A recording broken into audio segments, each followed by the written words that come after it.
In this video, we're going to cover the leave it behavior.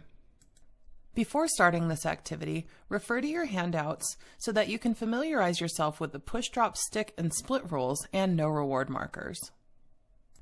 Step 1. Treat in a closed hand. You'll notice in your homework that we state that the dog has infinity latency to back away or leave the treat alone for 1 second. This technical term simply means that the dog has as long as they need to get it right. For this reason, all dogs will get 5 out of 5 on this step. Notice that I will keep my hand perfectly still and just wait.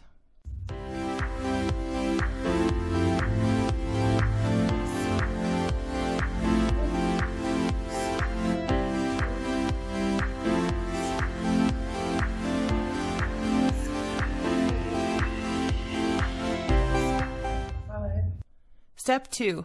Treat in an open hand for 1 second. Let's talk about mechanics. You may have noticed that I'm presenting the treat in one hand, but that I'm feeding from the other. This is very intentional. People quickly start to notice that their dog begins staring at the treat delivery hand and ignoring the presented treat. In fact, my students ask me all the time if this is cheating. Of course it's cheating, and it doesn't actually matter. This is intentional and allows us to cut corners for faster results. In the long run, it won't matter. I just ask that you trust me on this for now. Oops, O for 1. Oops, O for 2. Yes, 1 for 3. Yes, 2 for 4. Yes, 3 for 5. Watch my mechanics closely through this next set. Again, you'll notice that I'm presenting in one hand and feeding from the other.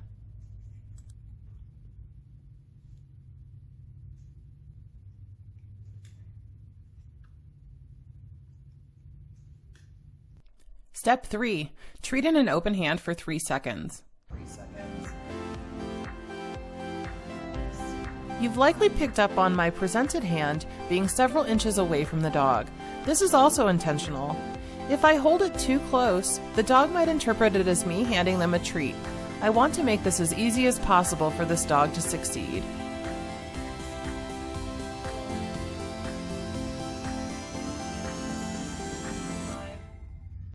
Step 4. Adding verbal cues.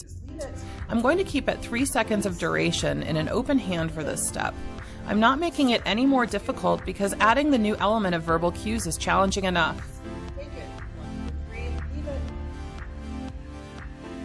Yes, take it. 2 for 4, leave it. Yes, take it.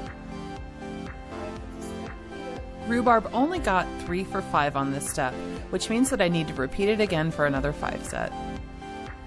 Take it. 2 for 2, leave it.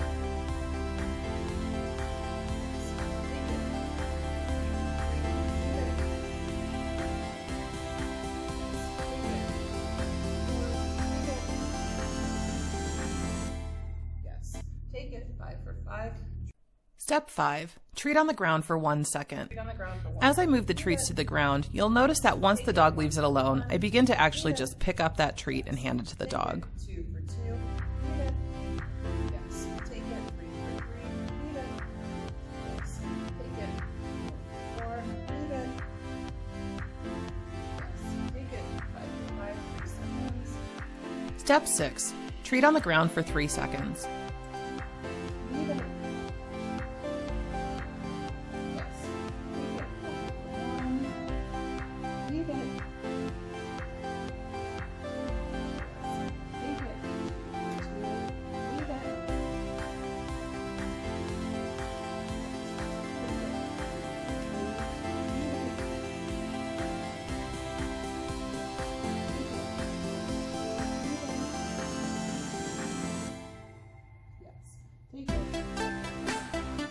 Step 7. Accidental spills. In this step, I'm adding movement to the treat, simulating a dropped item.